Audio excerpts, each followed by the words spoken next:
Can you imagine if the Lakers had lost this game? Because shit would have absolutely hit the fan with the refs. I have never seen anything like this, and I've been watching basketball for a long time and try to take a lot of pride in understanding the rules. I have zero clue if this was enforced correctly. I can't imagine that it was. I can't wait for the inevitable pool reporter discussion where one reporter gets to ask the main ref a question, and I don't know. I mean, I guess they must have been right, but I just find this totally mind-boggling. Anyway, if you have no idea what I'm talking about, let's dive into the video. So our story starts 2:45 left in the fourth. Okay, Kent Bazemore is going to drive and make a layup. That part is not up for debate. 114-106 is the score. Bazemore's like, how in the world did they let me get to my strong hand? That was way too easy. Okay, here's where the weird part starts. Now, Kent Bazemore gets fouled. Okay, right here. Again, Lakers are up 8, 114-106.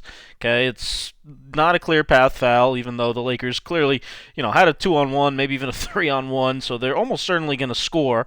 Okay, Kent Bazemore, though, the scoreboard's going to say penalty. You see here it says bonus, and the refs are going to say penalty, and Kent Bazemore's going to go to the free throw line, and he's going to slowly but surely shoot and make 2 free throws. And as you can see, the scoreboard moves because that's what happens when free throws go in. 116-106 now. Okay, so now we're going to play some more basketball. The Rockets are going to take, their turn. That's how the game tends to work. And we're going to get a 3 blocked, and then Wood's going to dunk it. Okay, so now the Rockets get 2 points. 116-108. Fine. Okay, Lakers are going to come down. They're going to play some more basketball. Again, remember, this was like a good almost minute ago now that Bazemore happened. Okay, made his 2 free throws. Everybody's playing the game. LeBron's going to miss a 3. Okay, Houston's going to come down. And Christian Wood's going to get a 3. All right, got even more confusing because for some reason, despite the refs clearly calling this a 3 and clearly being a 3, the scoreboard, for whatever reason, only gave Houston 2. So ignore that. The score should be 116-111. Okay, Lakers are up 5. That's the real score here with 1:35 left in the fourth. Now, we're going to go to commercial. We're going to look at Carl's Jr. and lots of other cool-looking pizzas and such. And then we're going to come back, and first they're going to tell us about that 3, which I already told you about. And now they're going to gather the coaches together and tell them that, oh, you remember that Bazemore free throws from like 2 minutes ago? They weren't actually supposed to happen because the Lakers weren't actually in the bonus yet. So we're going to take 2 points away from the Lakers, but now we're just going to play the game. What? I don't blame Frank Vogel at all for this reaction because it makes no sense. I mean, the Lakers had the ball. They had a 2-on-1. Kent Bazemore, okay, was shot free throws incorrectly because of a ref or scoreboard or whoever mistake. Everybody mistake, honestly. Terrible mistake. But it would have been their ball then. So they just lost the possession here? Like it's an invisible possession? I can only imagine that's what Frank Vogel's saying, because, they played the whole game out then from that point. The Lakers got the 2 free throws. If they didn't, they would have at least had the ball, had a chance to run a possession, run a play, and instead, the possession just totally disappears. I've never seen anything like that in my life. So they go to the scores table, they announce to the crowd, because of a correctable error, we're taking 2 points away from the Lakers.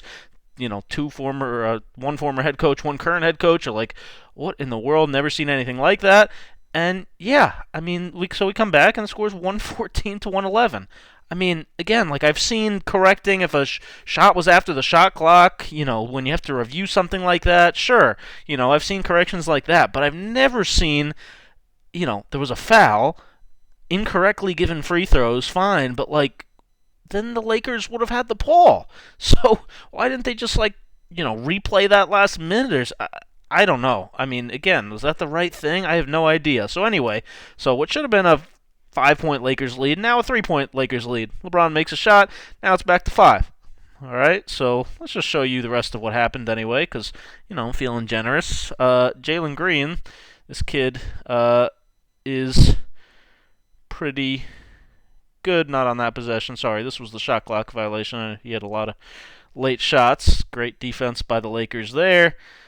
This one, LeBron is going to miss a fadeaway, and then the Lakers get a loose ball foul. So now AD shooting free throws, and you're not going to believe this, but No, he should have been shooting free throws. Just kidding. So this part again was fine. Lakers up 7. Steven Silas calls timeout, so we can, maybe see some more Carl's Jr. No Carl's Jr. All right, let's stick here. 118, 111 again. And now we get to the Jalen Green show. Nice little pin down action. Man, he's got a high arcing shot. Holy crap. But that is smooth as butter. 118, 114. LeBron is going to miss another fade in the paint. Russ misses a putback slam. AD knocks it out of bounds. So now the Rockets down 4 with 19 seconds. Kevin Porter Jr.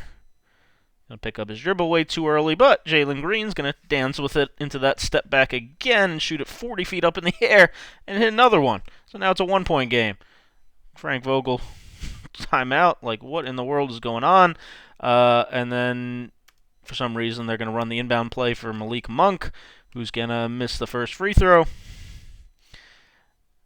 and make the second. So now it's a 2-point game and another timeout. And now the Rockets have a chance to win it at the buzzer after all that. Holy crap. So, look at that. First of all, man, great lob play, Christian Wood. Great job taking advantage of all the switching because they got him totally seal over the top. Man, a little better pass. He could probably dunk that in one motion. Lucky they got him fouled on the floor there and weren't in the penalty yet because that was huge, huge difference. And now they're out of timeouts, of course. So now they're forced to pretty much just improvise, and they struggle to get open, so Porter Jr. is going to go into the back court and shoot his little sidestep 3, and pretty good look. Man, but the Lakers hold on. Again, imagine if they hadn't. My God, somebody explain to me what just happened. That can't be right, can it? Wild, wild. That's why I love this game. Every time you watch, you see something new. Crazy, crazy times. Thanks for watching. Thumb up, subscribe, Scout with Bryan, YouTube, Instagram, and the podcast.